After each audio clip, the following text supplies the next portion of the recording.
Hello everyone and welcome back to my channel. It's Rachel Ray here, and tonight we're going to be reading chapter 2 of A Christmas Carol by Charles Dickens.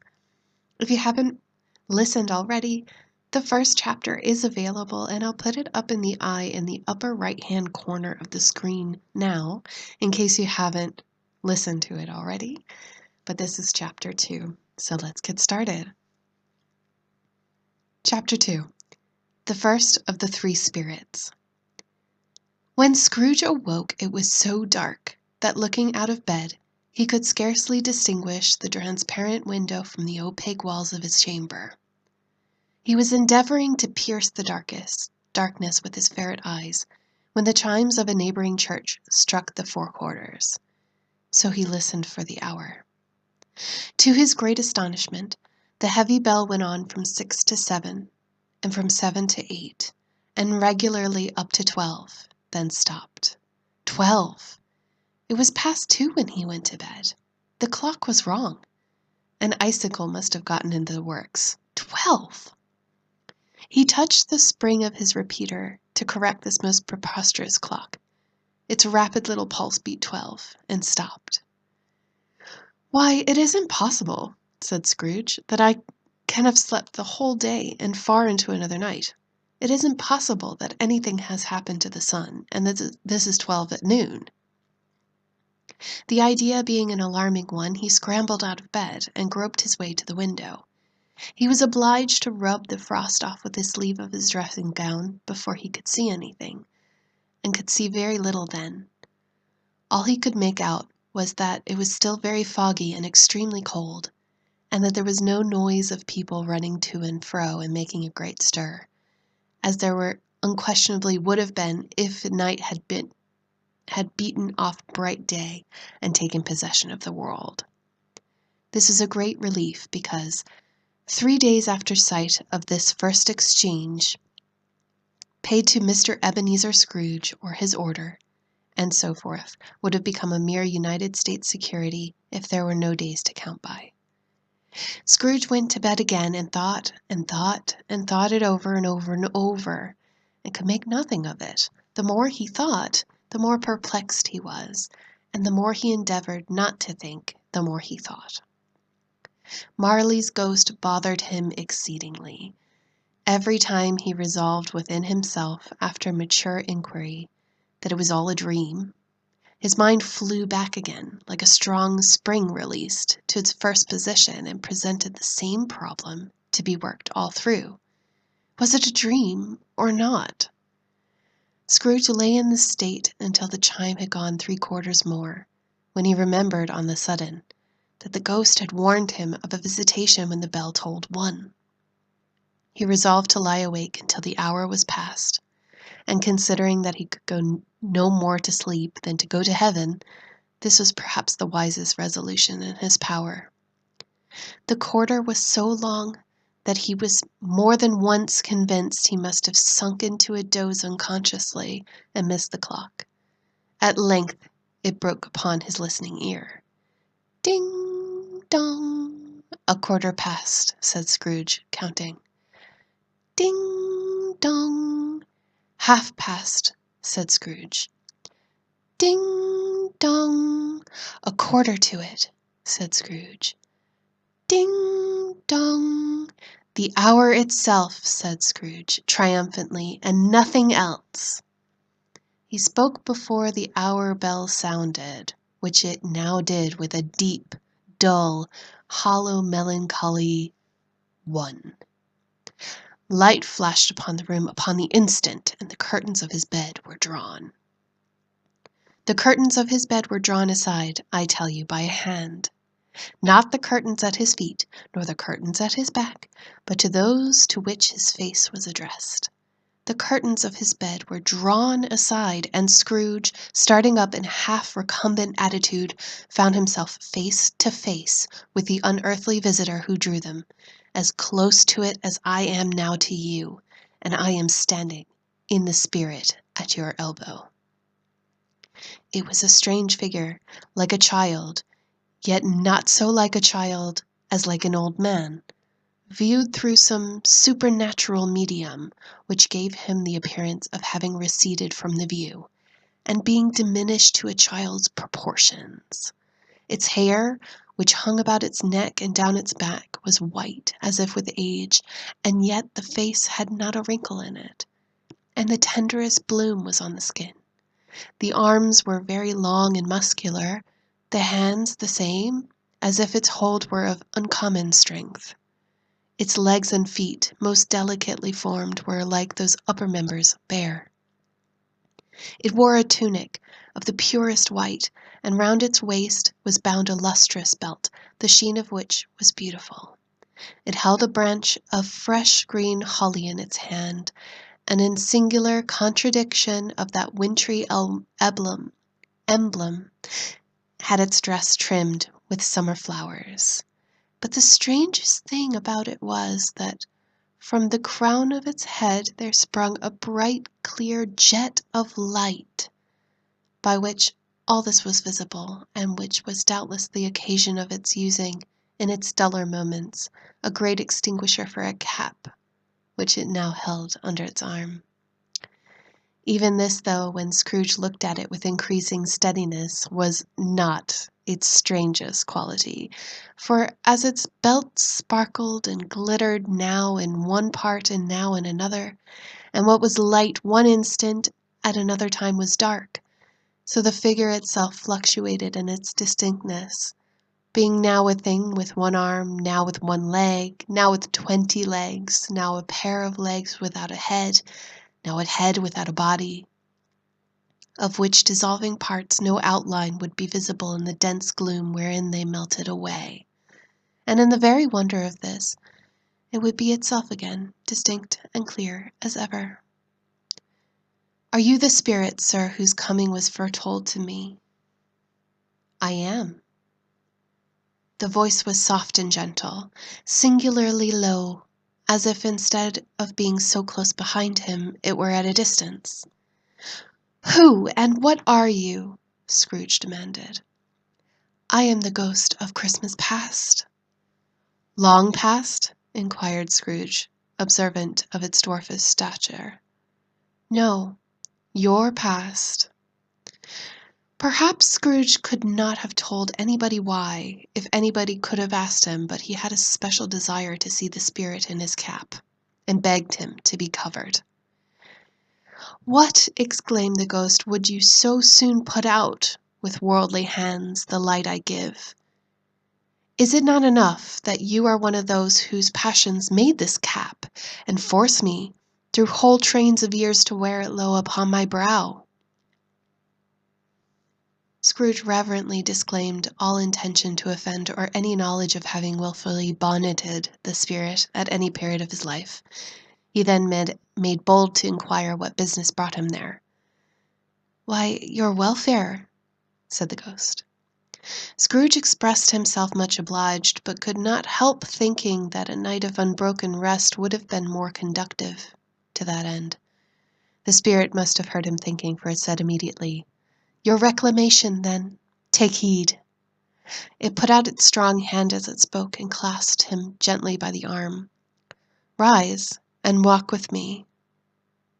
It would have been in vain for Scrooge to plead that the weather and the hour were not adapted to pedestrian purposes, that bed was warm, and the thermometer a long way below freezing, that he was clad but lightly in his slippers, dressing gown, and nightcap, and that he had a cold upon him that at that time. The grasp, though gentle as a woman's hand, was not to be resisted. He rose, but finding that the spirit made towards the window, clasped his robe in supplication. "I am immortal," Scrooge remonstrated, "and liable to fall." "Bear but a touch of my hand there," said the spirit, laying it upon his heart, "and you shall be upheld in more than this." As the words were spoken, they passed through the wall, and stood upon an open country road, with fields on either hand. The city had entirely vanished. Not a vestige of it were to be seen. The darkness and the mist had vanished with it, for it was a clear, cold, wintry day with snow upon the ground. "Good heaven!" said Scrooge, clasping his hands together as he looked about him. "I was bred in this place. I was a boy here." The spirit gazed upon him mildly. Its gentle touch, though it had been light and instantaneous, appeared still at present to the old man's sense of feeling. He was conscious of 1,000 odors floating in the air, each one connected with 1,000 thoughts and hopes and joys and cares long, long forgotten. "Your lip is trembling," said the ghost. "And what is that upon your cheek?" Scrooge muttered, with an unusual catching in his voice, that it was a pimple, and begged the ghost to lead him where he would. "You recollect that way?" inquired the spirit. "Remember it!" cried Scrooge with fervor. "I could walk it blindfold." "Strange to have forgotten it for so many years," observed the ghost. "Let us go on."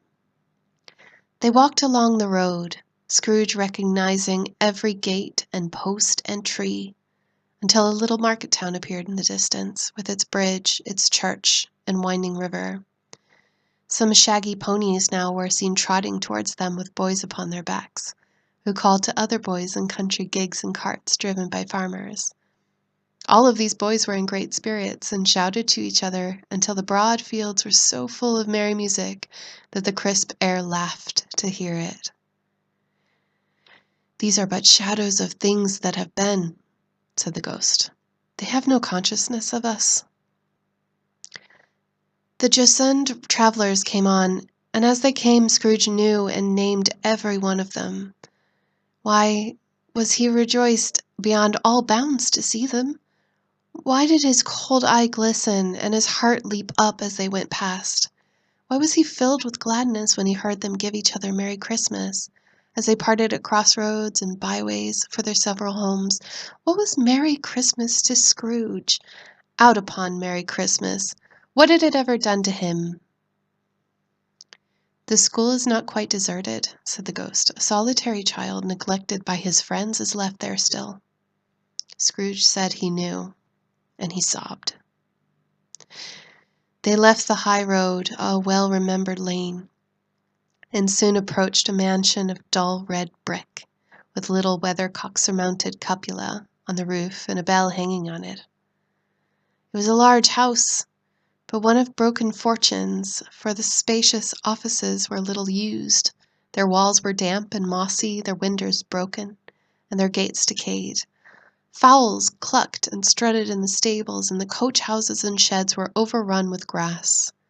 Nor was it more retentive of its ancient state within, for entering the dreary hall and glancing through the open doors of many rooms, they found them poorly furnished, cold, and vast. There was an earthy savor in the air, a chilly bareness in the place, which associated itself somehow with too much getting up by candlelight, and not too much to eat. They went, the ghost and Scrooge, across the hall to a door at the back of the house. It opened before them, and disclosed a long, bare, melancholy room, made barer still by the lines of plain deal forms and desks. At one of these, a lonely boy was reading near a feeble fire, and Scrooge sat down upon a form, and wept to see his poor forgotten self as he used to be. Not a latent echo in the house, not a squeak or scuffle from the mice behind the paneling, not a drip from the half-thawed waterspout in the dull yard behind, not a sigh among the leafless boughs of one despondent poplar, not the idle swinging of an empty storehouse door, no, not a clicking in the fire, but fell upon the heart of Scrooge with a softening influence and gave a freer passage to his tears. The spirit touched him on the arm and pointed to his younger self, intent upon his reading. Suddenly, a man in foreign garments, wonderfully real and distinct to look at, stood outside the window with an axe stuck in his belt, and leading by the bridle a donkey laden with wood. "Why, it's Ali Baba!" Scrooge exclaimed in ecstasy. It's dear old honest Ali Baba. Yes, yes, I know. One Christmas time when yonder solitary child was left here all alone, he did come, for the first time, just like that. Poor boy, and Valentine, said Scrooge, and his wild brother Orson, there they go, and what's his name, who was put down in the drawers asleep at the gate of Damascus. Don't you see him? And the Sultan's groom turned upside down by the genie, there upon his head. Serves him right, I'm glad of it. What business had he to be married to the princess? To hear Scrooge expending all the earnestness of his nature on such subjects, in a most extraordinary voice between laughing and crying, and to see his heightened and excited face, would have been a surprise to his business friends in the city indeed. "There's a parrot!" cried Scrooge, "green body and yellow tail, with a thing like a lettuce growing out the top of his head. There he is! Poor Robinson Crusoe, he called him, when he came home again after sailing round the island. Poor Robin Crusoe, where have you been, Robin Crusoe? The man thought he was dreaming, but he wasn't. It was the parrot, you know. There goes Friday, running for his life to the little creek. Hallo! Whew! Hallo!" Then, with a rapidity of transition very foreign to his usual character, he said in a pity of his former self, "Poor boy," and cried again. "I wish," Scrooge muttered, putting his hands in his pockets and looking about him after drying his eyes with his cuff. "But it's too late now." "What's the matter?" asked the spirit. "Nothing," said Scrooge. "Nothing. There was a boy singing a Christmas carol at my door last night. I should like to have given him something, that's all." The ghost smiled thoughtfully and waved his hand, saying as he did so, "Let us see another Christmas."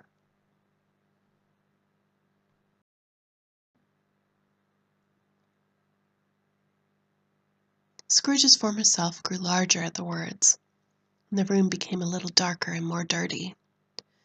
The panels shrunk, the windows cracked. Fragments of plaster fell out of the ceiling, and the naked laths were shown instead. But how all this was brought about, Scrooge knew no more than you or I do. He only knew that it was quite correct, that everything had happened so, that there he was alone again, when all the other boys had gone home for the jolly holidays. He was not reading now, but walking up and down despairingly. Scrooge looked at the ghost, and with a mournful shaking of his head glanced anxiously towards the door. It opened, and a little girl much younger than the boy came darting in, and putting her arms about his neck and often kissing him, addressing him as her dear, dear brother. "I have come to bring you home, dear brother," said the child, clapping her tiny hands and bending down to laugh. "To bring you home, to bring you home." "Home, little Fawn?"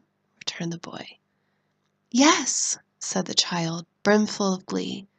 "Home for good and all, home for ever and ever. Father is so much kinder than he used to be. That home's like heaven. He spoke so gently to me one dear night when I was going to bed that I was not afraid to ask him once more if you might come home. And he said, yes, you should, and sent me in a coach to bring you. And you're to be a man," said the child, opening her eyes, "and are never to come back here. But first we're going to be together all Christmas long and have the merriest time in the world." "You're quite a woman, little Fawn," exclaimed the boy. She clapped her hands and laughed, and tried to touch his head, but being too little, laughed again and stood on tiptoe to embrace him. Then she began to drag him in her childish eagerness towards the door, and he, nothing loth to go, accompanied her. A terrible voice in the hall cried, "Bring down Master Scrooge's box there." And in the hall appeared the schoolmaster himself, who glared on Master Scrooge with a ferocious condescension, and threw him in a dreadful state of mind by shaking hands with him. Then he conveyed him and his sister into the veriest old well of a shivering best parlour that was ever seen, where the maps upon the wall and the celestial and terrestrial globes in the windows were waxy with cold. Here he produced a decanter of curiously light wine and a block of curiously heavy cake, and administered installments of those dainties to the young people, at the same time sending out a meager servant to offer a glass of something to the postboy, who answered that he thanked the gentleman, but if it was the same tap he had tasted before, he'd rather not. Master Scrooge's trunk being by this time tied on the top of the chaise, the children bade the schoolmaster good-bye right willingly, and getting to it, drove gaily down the garden sweep, the quick wheels dashing the hoarfrost and snow from off the dark leaves of the evergreens like spray. "Always a delicate creature, whom a breath might have withered," said the ghost, "but she had a large heart." "So she had," cried Scrooge. "You're right. I will not gainsay it, Spirit. God forbid." "One child." "She died a woman," said the ghost, "and had, as I think, children." "One child," Scrooge returned. "True," said the ghost. "Your nephew." Scrooge seemed uneasy in his mind, and answered briefly, "Yes." Although they had but that moment left the school behind them, they were now in the busy thoroughfares of a city, where shadowy passengers passed and repassed, where shadowy carts and coaches battled for the way, and all the strife and tumult of a real city were. It was made plain enough by the dressing of the shops, that here too it was Christmas time again, but it was evening, and the streets were lighted up. The ghost stopped at a certain warehouse door, and asked Scrooge if he knew it. "Know it?" said Scrooge. "I was apprenticed here." They went in. At the sight of an old gentleman in a Welsh wig, sitting behind such a high desk, that as if he had been 2 inches taller he must have knocked his head against the ceiling, Scrooge cried in great excitement, "Why, it's old Fezziwig! Bless his heart, it's Fezziwig alive again!" Old Fezziwig laid down his pen and looked up at the clock, which pointed to the hour of 7.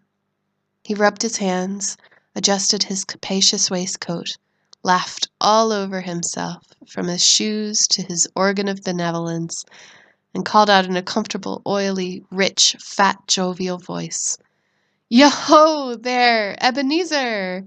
Dick!" Scrooge's former self, now grown a young man, came briskly in, accompanied by his fellow apprentice. "Dick Wilkins, to be sure," said Scrooge to the ghost. "Bless me, yes, there he is. He was very much attached to me, that is Dick. Poor guy. Dear, dear." "Yo, my boys," said Fezziwig. "No more work tonight. Christmas Eve, Christmas Ebenezer, Christmas Day. Let's have the shutters up," cried old Fezziwig with a sharp clap of his hands, "before a man can say Jack Robinson." You wouldn't believe how those two fellows went at it. They charged into the street with the shutters, 1, 2, 3, and had 'em in their places, 4, 5, 6, barred 'em and pinned 'em, 7, 8, 9, and came back before you could have gotten to 12, panting like racehorses. "Hilly-ho!" cried old Fezziwig, skipping down the high desk with wonderful agility. "Clear away, my lads, and let's have lots of room here." Clear away! There was nothing they wouldn't have cleared away, or couldn't have cleared away with old Fezziwig looking on. It was done in a minute. Every movable was packed off as if it were dismissed from public life for evermore. The floor was swept and watered, the lamps were trimmed, fuel was heaped upon the fire, and the warehouse was as snug and warm and dry and bright a ballroom as you would desire to see upon a winter's night. In came a fiddler with a music book, and went up to the lofty desk and made an orchestra of it, and tuned like 50 stomach aches. In came Mrs. Fezziwig, one vast substantial smile. In came the 3 Miss Fezziwigs, beaming and lovable. In came the 6 young followers whose hearts they broke. In came all the young men and women employed in the business. In came the housemaid with her cousin, the baker. In came the cook with her brother's particular friend, the milkman. In came the boy from o'er the way, who was suspected of not having enough from his master, trying to hide himself behind the girl from next door, but one who was proved to have her ears pulled by her mistress. In they all came, one after another, some shyly, some boldly, some gracefully, some awkwardly, some pushing, some pulling. In they all came, anyhow and everyhow. Away they all went, 20 couple at once, hands half round and back again the other way, down the middle, up again, round and round in various stages of affectionate grouping. Old top couple always tuning up in the wrong place, new top couple starting off again. As soon as they all got there, all top couples at last, and not a bottom one to help them. When this result was brought about, old Fezziwig, clapping his hands to stop the dance, cried out, "Well done!" And the fiddler plunged his hot face into a pot of porter, especially provided for that purpose. But scorning rest, upon his reappearance, he instantly began again, though there were no dancers yet, as if the other fiddler had been carried home exhausted on a shutter, and here he were, a brand new man, resolved to beat him out of sight or perish. There were more dances, and there were forfeits, and more dances, and there was cake, and there was negus, and there was a great piece of cold roast, and there was a great piece of cold boiled, and mince pies, and plenty of beer. But the great effect of the evening came after the roast and boiled, when the fiddler, an artful dog, mind, the sort of man you knew his business better than you, or I could have told him, struck up Sir Roger de Coverley. Then old Fezziwig stood out to dance with Mrs. Fezziwig. Top couple, too, with a good stiff piece of work cut out for them. 3 or 4 and 20 pairs of partners, people who were not to be trifled with, people who would dance, and had no notion of walking. But if they had been twice as many, 4 times, old Fezziwig would have been a match for them, and so would Mrs. Fezziwig. As to her, she was worthy to be his partner in any sense of the term. If that's not high praise, tell me higher, and I'll use it. A positive light appeared to issue from Fezziwig's calves. They shone in every part of the dance like moons. You couldn't have predicted at any given time what would have been of them next. And when old Fezziwig and Mrs. Fezziwig had gone through the whole dance, advance and retire, both hands to your partner, bow and curtsy, corkscrew, thread the needle, and back again to your place, Fezziwig cut so deftly that he appeared to wink with his legs, and came upon his feet again without a stagger. When the clock struck 11, this domestic ball broke up. Mr. and Mrs. Fezziwig took their stations, one on either side of the door, and shaking hands with every person individually as he or she went out, wished him or her a Merry Christmas. When everybody had retired but the 2 prentices, they did then the same, and thus the cheerful voices died away, and the lads were left to their beds, which were under a counter in the back shop. During the whole of this time, Scrooge had acted like a man out of his wits. His heart and soul were in the scene, and with his former self. He corroborated everything, remembered everything, enjoyed everything, and underwent the strangest agitation.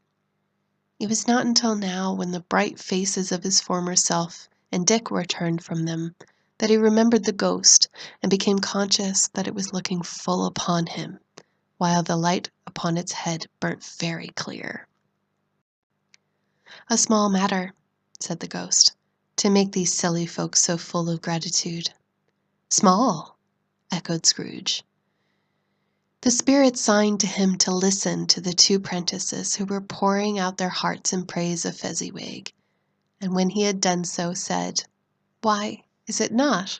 He has spent but a few pounds of your mortal money, 3 or 4 perhaps. Is that so much that he deserves this praise?" "It isn't that," said Scrooge, heated by the remark, and speaking unconsciously like his former, not his latter self. "It isn't that, Spirit. He has the power to render us happy or unhappy, to make our service light or burdensome, a pleasure or a toil. Say that his power lies in words and looks and things so slight and insignificant that it's impossible to add up and count them. What then? The happiness he gives is quite as great as if it cost a fortune." He felt the spirit's glance and stopped. "What's the matter?" said the ghost. "Nothing particular," said Scrooge. "Something, I think," the ghost insisted. "No," said Scrooge. No, I should like to be able to say a word or two to my clerk just now, that's all. His foremost self turned down the lamps as he gave quick utterance to the wish, and Scrooge and the ghost again stood side by side in the open air. "My time grows short," observed the spirit. "Quick." This was not addressed to Scrooge or to anyone whom he could see, but it produced an immediate effect. For again Scrooge saw himself. He was older now, a man in the prime of life. His face had not the harsh and rigid lines of later years, but it had begun to wear the signs of care and avarice. There was an eager, greedy, restless motion in the eye, which showed the passion that had taken root, and where the shadow of the growing tree would fall. He was not alone, but sat by the side of a fair young girl in a mourning dress, in whose eyes there were tears, which sparkled in the light that shone out of the ghost of Christmas past. "It matters little," she said softly, "to you, very little. Another idol has displaced me, and if it can cheer and comfort you in time to come, as I would have tried to, I have no just cause to grieve." "What idol has displaced you?" he rejoined. "A golden one." "This is the even-handed dealing of the world," he said. "There is nothing on which it is so hard as poverty, and there is nothing that it professes to condemn with such severity as the pursuit of wealth." "You fear the world too much," she answered gently. "All your other hopes have merged into the hope of being beyond the chance of its sordid reproach. I have seen your nobler aspirations fall off one by one until the master passion, gain, engrosses you. Have I not?" "What then?" he retorted. "Even if I have grown so much wiser, what then? I am not changed towards you." She shook her head. "Am I?" "Our contract is an old one. It was made when we were both poor and content to be so, until in good season we could improve our worldly fortune by our patient industry. You are changed. When it was made, you were another man." "I was a boy," he said impatiently. "Your own feelings tells you that you were not what you are," she returned. "I am. That which promised happiness when we were one in heart is fraught with misery now that we are two. How often and how keenly have I thought of this, I will not say. It is enough that I have thought of it and can release you." "Have I ever sought release?" "In words? No, never." "In what then?" "In a changed nature, in an altered spirit, in another atmosphere of life, another hope as its great end, and everything that made my love of any worth or value in your sight." "If this had never been between us," said the girl, looking mildly, but with steadiness upon him, "tell me, would you seek me out and try to win me now?" "No." He seemed to yield to the justice of this supposition in spite of himself. But he said with a struggle, "You think not?" "I would gladly think otherwise if I could," she answered. "Heaven knows. When I have learned a truth like this, I know how strong and irresistible it must be. But if you were free today, tomorrow, yesterday, can I even believe that you would choose a dowerless girl? You, who in your very confidence with her weigh everything by gain? Or choosing her, if for a moment you were false enough to your one guiding principle to do so, do I not know that your repentance and regret would surely follow? I do, and I release you with a full heart for the love of him who you once were." He was about to speak, but with her head turned from him, she resumed. "You may. The memory of what is past half makes me hope you will have pain in this. A very, very brief time, and you will dismiss the recollection of it gladly as an unprofitable dream from which it happened well that you awoke. May you be happy in the life that you've chosen." She left him, and they parted. "Spirit," said Scrooge, "show me no more. conduct me home. Why do you delight to torture me?" "One shadow more," exclaimed the ghost. "No more, no more. I don't wish to see it. Show me no more." But the relentless ghost pinioned him in his both arms and forced him to observe what happened next. They were in another scene and place. A room, not very large or handsome, but full of comfort. Near to the winter fire sat a beautiful girl, so like the last as Scrooge believed it to be the same until he saw her, now a comely matron, sitting opposite her daughter. The noise in this room was perfectly tumultuous, for there were more children there than Scrooge in his agitated state of mind could count. And unlike the celebrated herd in the poem, there were not 40 children conducting themselves like one, but every child was conducting itself like 40. The consequences were uproarious beyond belief, but no one seemed to care. On the contrary, the mother and daughter laughed heartily, and enjoyed it very much, and the latter, soon beginning to mingle in the sports, got pillaged by the young brigands most ruthlessly. What would I have not given to be one of them? Though I never would have been so rude. No, no, I wouldn't be for the wealth of all in the world. Crushed that braided hair and torn it down, and for the precious little shoe, I wouldn't have plucked it off. God bless my soul to save my life. As to measuring her waist in sport, as they did, bold, young brood, I couldn't have done it. I should have expected my arm to have grown round it for a punishment, and never come straight again. And yet, I should have liked it dearly, I own, to touch her lips, to have questioned her, that she might have opened them, to have looked upon the lashes of her downcast eyes, and never raised a blush, to have let loose waves of hair, an inch of which would be a keepsake beyond price. In short, I should have liked, I do confess, to have had the lightest license of a child, and yet to have been a man wise enough to know its value.